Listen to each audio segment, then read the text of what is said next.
ನಮಸ್ತೆ, ನನ್ನ ಹೆಸರು ತಾರಾ ಅಂತ ಹೇಳಿ. ಫಸ್ಟ್ ಆಫ್ ಆಲ್ ಪಂಚತಂತ್ರ ಯೋಗ ಗುರುಕುಲಕ್ಕೆ ಬಂದು ಇವತ್ತು ನಾವು KSSY ಕಂಪ್ಲೀಟ್ ಮಾಡಿಕೊಂಡೆ. ಅಂಡ್ ನನಗೆ ಅನಿಸಿದ್ದು ಅನುಭವ ಏನು ಅಂತ ಅಂದ್ರೆ, ಇವತ್ತು ನಾನು ತುಂಬಾ ಕಡೆ ಬೇರೆ ಬೇರೆ ತರಬೇತಿಗಳನ್ನ ಮಾಡಿದ್ದೀನಿ. ಬಟ್ ಗುರುಕುಲದ ಪದ್ಧತಿಯಲ್ಲಿ ನನಗೆ ನಮ್ಮ ಭಾರತದ ಸಂಸ್ಕಾರವನ್ನ ಮೂಲದಿಂದ ಕಲಿಬೇಕು ಅಂತ ತುಂಬಾ ಆಸಕ್ತಿ ಇತ್ತು. ಹಾಗೆ ಗುರುಕುಲನ ಎಕ್ಸ್ಪೀರಿಯನ್ಸ್ ಮಾಡಬೇಕು ಅಂತ ತುಂಬಾ ಆಸೆ ಇತ್ತು. ಏನ್ ಹೇಳ್ತಾರೆ, ಜನರೇಷನ್ ಬೆಳೆದಿದೆ, ಎಲ್ಲ ತುಂಬಾ ತುಂಬಾ ಡೆವಲಪ್ ಆಗಿದೆ. ಬಟ್ ಸ್ಟಿಲ್ ಗುರುಕುಲದ ಒಂದು ಪದ್ಧತಿಯನ್ನ ನಾವ್ ಯಾರಿಗೂ ಅನುಭವಿಸಕ್ ಆಗಿಲ್ಲ. ನಾವೆಲ್ಲ ಓದಿರೋದೆಲ್ಲ ಮಾಮೂಲಿ ಕಾನ್ವೆಂಟ್ ಸ್ಕೂಲ್ಗಳಲ್ಲಿ. ಹಾಗಾಗಿ ಈ ಒಂದು ಅನುಭವ ಆಗಬೇಕು ಅನ್ನೋದು ಒಂದು. ಹಾಗೆ ಎಷ್ಟೊಂದು ತರಬೇತಿ ನಾನು ಅಟೆಂಡ್ ಮಾಡಿದ್ದೀನಿ. ಆ ಎಲ್ಲ ಅಂದ್ರೆ ಆಧ್ಯಾತ್ಮಕ್ಕೆ ಸಂಬಂಧಪಟ್ಟಿದ್ದು, ಧ್ಯಾನಕ್ಕೆ ಸಂಬಂಧಪಟ್ಟಿದ್ದು, ಅವೆಲ್ಲವೂ ಕೂಡ ಒಂದರಲ್ಲೇ ಇರುವಂತಹ ಒಂದು ಪ್ಯಾಕೇಜ್ ಅಂತ ಹೇಳ್ಬೋದು. ಸೊ ನನ್ಗೆ ತುಂಬಾ ಇಷ್ಟ ಆಯ್ತು. ಇಲ್ಲೇನ್ ಕಳೆದೆ ನಾನು 8 ಡೇಸು.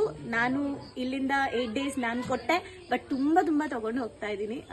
ಇದನ್ನ ಹೇಳ್ಕೊಟ್ಟಂತ, ಇದನ್ನ ಕಲಿಸಿದಂತ ಹಿರೇಸ್ವಾಮಿ ಗುರುಗಳಿಗೆ ನಾನು ತುಂಬಾ ಕೃತಜ್ಞತೆ ಹೇಳ್ತೀನಿ. So thank you so much.